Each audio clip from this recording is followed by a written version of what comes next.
Academy podcast. This is Thin Retinas. So I've been wanting to talk about this for a while. It's my personal opinion that Tomac is going to come back. But I've just seen some news floating around confirming that he might. So what do you guys think? We talk a lot about how being off the bike helps us, normal people. Do you think that can do good for Tomac? What can you speak to that? Thank you, and toodaloo. Dude, first of all, the hat. Second of all, the hair. Yeah, wow. Just the strand of hair coming down. I wish I had that.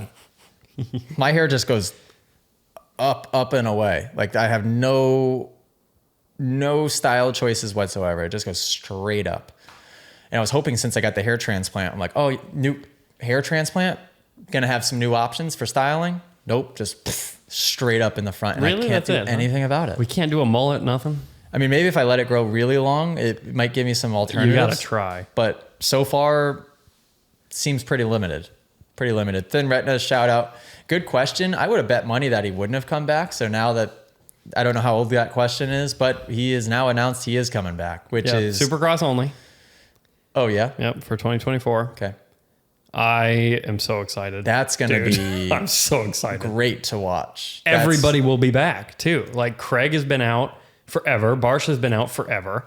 Like, they're 450 all... 450 is going to be Dude, fun. and then you got Jett freaking Lawrence in there. And I don't know. I think Hunter. And I think Hunter will be 452. We have no insider information on that, by the way. None. I'm assuming that's what'll happen. I think so. Yeah. I think so. If he wins the outdoor title, I would say inevitable. But yeah. What was the question? Time off the bike. Tomac's smart. He's probably somehow just getting more fit in his time off the bike. When he comes back on, he'll probably correct us a couple of small things that he could have corrected, which Tomac rides pretty well. He just bulldogs it, and he's so fit he can get away with bulldogging it. Maybe he adds a little bit more finesse in there, but Tomac will be a title threat. There's not even a question about that. He is so good on that Yamaha, he will be again so good on that Yamaha. It's gonna be really interesting. And you got Cooper Webb as his teammate, dude. Like, I think I would guess that Cooper Webb will be less good on the Yamaha. Really? Personally, but I don't know. I mean, he's always struggled on the KTM, hasn't he? Well, except for the two championships. I think the KTM is championships. perfect for him because Webb is just the guy that likes to land, slam on the brakes, take the turn really tight. Right. I mean, unless he was just doing that because he was on the KTM, it seemed like that was what was giving him all of his advantages. Where now in the Yamaha doesn't jump through the whoops as good, right? I mean, I would guess that he would do worse on that bike, but I don't know what I'm talking about. Hey, I totally understand how these conversations are completely useless. Yeah.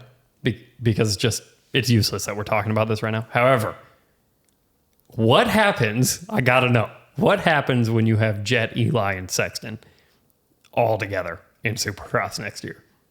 Because we've seen what happens with Jett and Chase, and we've seen what happens with Eli and Chase. What goes down with the three of them? I mean, it very well, assuming everybody stays healthy, right? It could be one of the best seasons of 450 Supercross that we've ever seen ever. I would guess. Wouldn't doubt it. There's no way it isn't, right? There's so many names that could be in the mix. Barsha will probably be fast. Anderson will probably be fast. Hunter will be fast. Roxon's racing again. Yeah, like there's going to be. Thank God I'm not doing the 450 class. Dude, it's wow. Yeah, there's going to be, and I know it's like this every year when you go to Anaheim 1 and it's like 15 guys can win, but it's going to be more like that this year than it's ever been. And that's what's getting tricky about this sport is it's getting to be more and more and more like that. It seems like every year.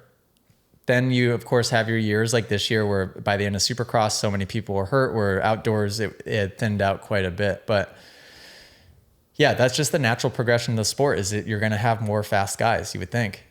The only thing that concerns me about this whole idea is if Chase leaves Honda and goes to KTM or goes to Cowie or goes to wherever he's going to go.